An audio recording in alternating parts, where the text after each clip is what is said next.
It was opened in 1904, the first brickyard ever built in the city of Mesquite. Dozens of African-American workers and families lived near the brickyard and were later buried on the site. And now the city of Mesquite, the NAACP, and local historical groups are working together to make sure their lives are never forgotten. Jack Heiberger visited the Brickyard Cemetery near North Peachtree Road and Clary Road, where many hope the lost history will come alive with the recent completion of a monument.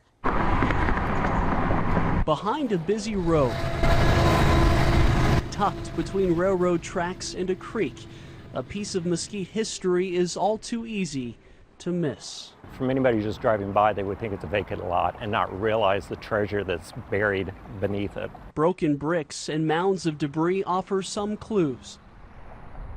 The wild grasses long since overgrowing the brickyard that closed in the 1950s. You had the white workers that would come to work from the surrounding areas around here, but you had the African American workers that this was their community.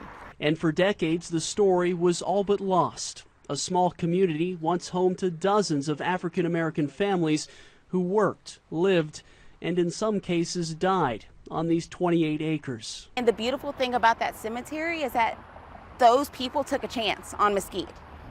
And they chose to live here and to be buried here. Since being rediscovered in the 1990s, local historians have been working along with the NAACP in the city of Mesquite to raise money to build a monument. We wanted to make sure that it caught their attention.